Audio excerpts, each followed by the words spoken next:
வணக்கம்.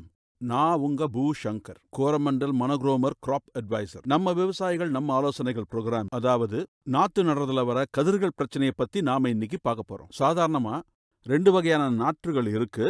ஒரு வகை குண்டான டைப்பு, இன்னொன்னு மெல்லிசான டைப்பு. குண்டான வகையை ஏசன் எல்லாம் கட்டிங் கிராப்ல யூஸ் பண்ணுவோம். நாத்து 21 நாள் ஆச்சுன்னா அதுல கதிர்கள் வர ஆரம்பிக்கும். அதனால இந்த விவசாயிகள் எல்லாமே கதிர்கள் 21 நாளை தாண்டாம பாத்துக்கணும். ஒரு நாத்து 21 நாளை தாண்டாம பாத்துக்கணும். அதே மாதிரி அந்த மெல்லிசான வகை 30 நாளை தாண்டாம பாத்துக்கணும். அப்படி பண்ணா அந்த நாத்து 21 நாட்களுக்குள்ள ரொம்ப அழகா, 21 நாளைக்குள்ள அது ரொம்ப அழகா வளர்ந்துடும். அந்த நாத்தை எடுக்கும்போது அது வேறு ஸ்பாயில் ஆகாம நீங்க எடுத்தாகணும். அது மட்டும் இல்லாம அந்த நாத்தை எடுக்கும்போது வேறு கட்டாகாம இருக்கணும்னு சொன்னா நீங்க அதுக்கேற்ற மாதிரி பாதுகாப்பா ஜிப்சம் ஃபெர்டிலைசரை 1லேருந்து 2 அளவுன்னு அதில் கலந்து விட்டுடணும்.